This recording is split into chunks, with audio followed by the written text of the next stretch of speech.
Welcome to the Everyday Democracy Orientation. I'm Gloria Francesca Mengual, a program officer here at Everyday Democracy. And with me is Janae Woods-Weber. I'm also a program officer here at Everyday Democracy, and Gloria and I work with communities across the country, helping them come together to find ways to talk about community issues and to work toward action together in an equitable and inclusive way. And we're going to talk about what that process looks like in a community. But first, we're wondering, how does your community solve problems? We know that there are lots of different methods for problem solving in communities, and some of the most common ways that we're all familiar with are from the bottom up. This is where people in the community react to problems instead of being proactive. And this is where you see things like marches or sit-ins. And while these can be great for raising consciousness and awareness, sometimes people don't always get the results that they're looking for. There's also top-down. This is where leadership come together in private meetings without community input, and people in the community don't have an opportunity to hear how the issues are being framed or to contribute in a meaningful way, or they're not aware of what solutions are reached, or the solutions are reached and then imposed on them. There are also town hall meetings. We're all familiar with town hall meetings. Perhaps you have participated in some. We've seen some on television. This is where people in the community gather together, and there's usually a speaker on stage, perhaps a panel of leaders from the community. People in the audience get a chance to stand up and talk for 30 seconds or 60 seconds or 2 minutes. And tensions can run high, people can become upset, and sometimes people don't really get a chance to talk about what's on their mind and to talk with other people about what they're thinking and what their various viewpoints are. And with town hall meetings, even though people do have an opportunity to participate, it's not always in a meaningful way, and this can lead to people walking out feeling that there are more problems leaving than they had going in. There's a better way to solve community problems, and before we get into the actual approach Everyday Democracy uses, we'd like to give you some examples of communities that have done this. So I'd like to share with you the story of one community, Pajarito, Mesa in New Mexico, and the issue they were addressing was early childhood. Pajarito Mesa is a community made up of about 1,500 residents, most of them from throughout Central and South America, and many undocumented. They live in a community that does not have any running water, nor are there any lights or paved roads. So approximately 70 people from this community participated in the dialogues, and some of the actions that they came up with included a portable schoolhouse, which was supplied by the county commissioner's office through the school system for the children. Previous to that, the children would just stand outside in the rain or the cold or the heat, waiting for the school bus that would only go as far as the paved roadway. And they also have better collaboration between county emergency services. So there's an increased police presence, and the county commissioner's office is also very supportive of doing more dialogues there around community planning. So this was a community that had very few resources, and the dialogues helped them work with neighboring agencies to come up with solutions. We have another community story to share with you. We did some work with the historic Riverside Church in New York City to help community members address the fact that the South Bronx, New York, is the poorest, sickest county in the United States of America.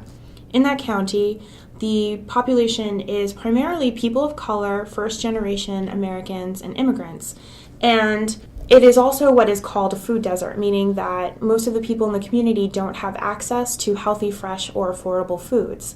And the faith community that was partnering with the Riverside Church decided that they wanted to bring together a diverse group of people from across all 5 boroughs of New York City to talk about what was happening in the South Bronx around food security and to work with community members to come up with solutions together. They recruited 150 community members to come together for a day of dialogue at the Riverside Church and During the course of that dialogue, they came up with several action ideas that people voted on to join action teams to work on once the dialogues had finished.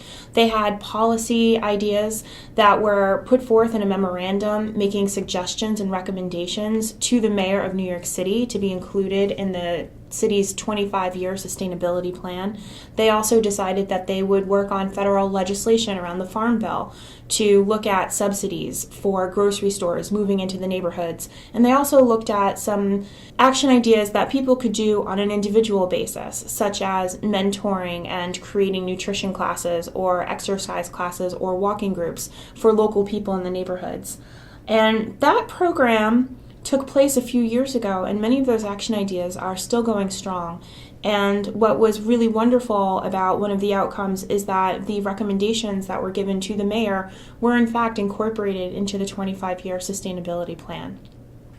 One of the reasons why the approach that we are going to talk about today works really well and works in communities that are as different from one another as the large bustling metropolis of New York City and the tiny rural community of Pajarito, Mesa, is because there are some principles that we're looking at about why dialogue works. Dialogue works in different kinds of communities because it includes many voices, particularly the voices of people who don't always have a chance to participate in a meaningful way, or who don't feel that they are invited into the conversation and have been historically excluded from decision-making in their community. This approach also works because we make sure to have an explicit focus on racial and cultural identity and how that shapes people's experiences in the community.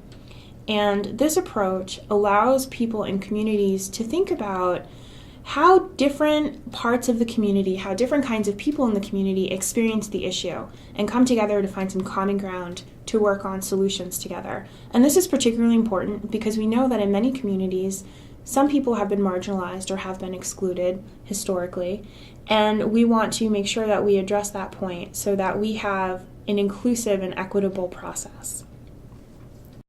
Everyday democracy has a two-pronged approach to change. The first prong is that the community change process uses dialogue, which is not just talk for talk's sake, but it's talk for the purpose of helping people move to action together. And out of that comes a goal that communities will build a capacity to solve problems equitably and inclusively. So here's how the process works. There is an organizing phase, which is followed by the dialogues, and then groups come up with action ideas, and the end result is community change. And that process for organizing usually takes about 4 to 6 months. Some communities can do it a little bit faster, some communities take a little bit longer. That's something that we work with you to help you determine what the appropriate timeline is for your community. We also help you think about how you can work to get those different voices and perspectives together. You hear us using words a lot like inclusive and equitable, and that's really important to us because we think that when you get together those different kinds of voices, you're more likely to hear a broader swath of the concerns that are happening in communities, and you'll bring together better thinking on the ideas that you're looking to explore. This is what the dialogues look like. Normally they are 8 to 12 participants. That same group meets weekly for 4 to 6 weeks. There are 2 facilitators per group. One facilitator is facilitating the conversation and the other is taking notes, which will be used as a reference later by the organizers. The main thing is that there are diverse participants and opinions shared, and there are guidelines which the group itself creates in order to give everyone an environment where they feel safe enough to share and be open and honest with each other. So in terms of the value of face-to-face conversation, it's really about communicating in a way that many of us don't do frequently anymore.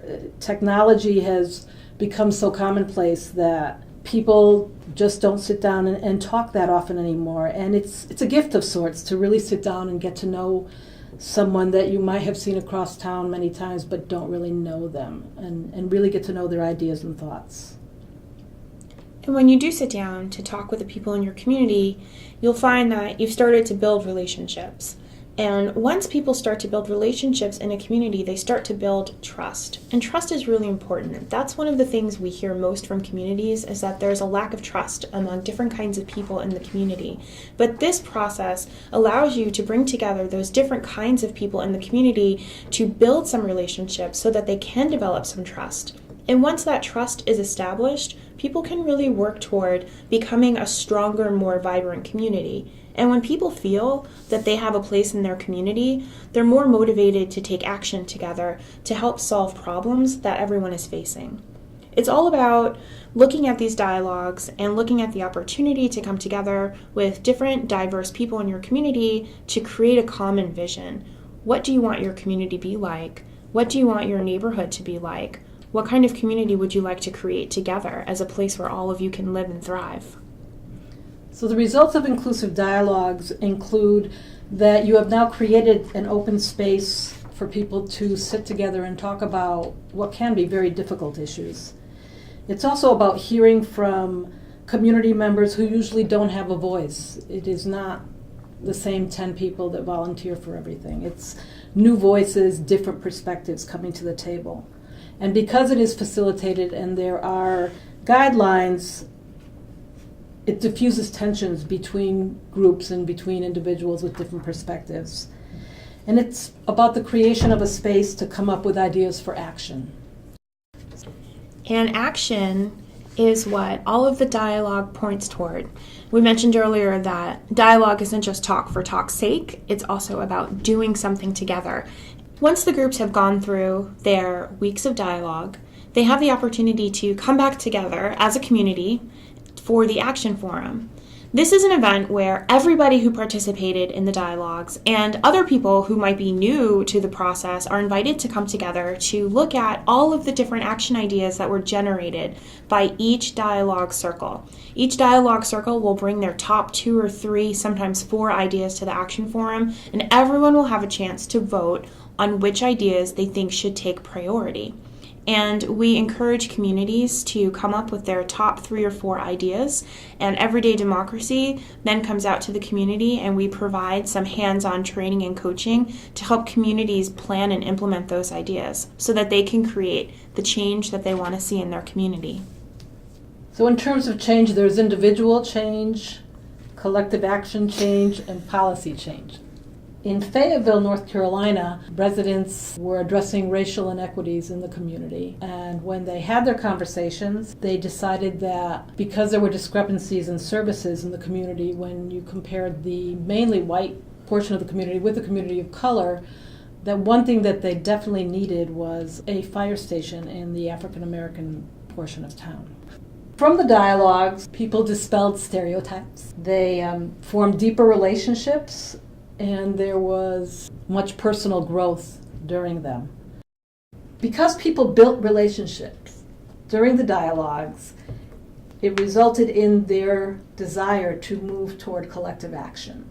The long-term goal was to have a firehouse built in the African American part of town. There were other goals the community had which were met during the process of their long-term goal of a fire station. Among them were having students of color from the high school visit the fire stations and learn more about firefighting as a profession. While that was going on, 2 colleges in the community started working on developing fire safety programs. This took several years, but what it also did was keep the energy and momentum in the community alive, so that the long-term goal, which was being worked on simultaneously, development of this fire station and all of the funding and policy changes that have to go with it, were happening simultaneously. So the firehouse in Fayetteville took 5 years to happen and a substantial amount of funding to make it a reality. Many communities, however, have achieved remarkable outcomes with access to very limited, in fact, no funding. So here's another story, and this one is about a community in South Dakota. They were addressing poverty, and one of the issues that came up during the conversation was that because there are so few resources in the community, the youth really don't have anywhere to go and anything to do. An action idea that came out of this was the development of a youth center. A gentleman who owned a car dealership that had closed down offered his car dealership building to be the location of the youth center with the understanding that they would raise funds for the utilities and et cetera. And people volunteered and said, well, I'll work on Saturdays. I have 2 hours on Sunday. So everybody volunteered their time. They offered things they had at home. Everyone donated, from a pool table to a couch to a couple of computers. Basically, this empty car dealership, which was at the entrance to the community in an eyesore, now turned into a youth center and a community asset. So many times it's about looking around your community and just looking at things in a different way. So what does this story illustrate? The dialogues led to relationship building. They were discussing the economic barriers their community faced, as well as the youth who were leaving the community and not coming back, or having nothing to do if they stayed there. And they also had the opportunity to rediscover an overlooked asset, which was this building that was a car dealership, and now it became a youth center. People care about their communities. They want to get involved. And through these dialogues, it offers them the opportunity to do that. And if you'd like to see those kinds of achievements in your community, there are a few steps that you can take to keep this work moving forward. You've already taken that first step by coming to this orientation, and we would like for you to spread the word. You can share the link from this YouTube video, and you can email that link to all of your contacts, your friends, your neighbors, your colleagues, anybody in your community that you think would like to be part of this kind of community building experience. Build a diverse coalition of people to come together to start working on these issues. And one way that you can spread the word to help build that diverse coalition is by sharing your vision for what you think your community could become with those people that you would like to invite. And once you've done that, we would really love to hear from you. So please get in touch with us. We're always available by telephone. We're just an email away. You can also find us on Facebook and Twitter. We are available to work with your community in a very hands-on, individualized way.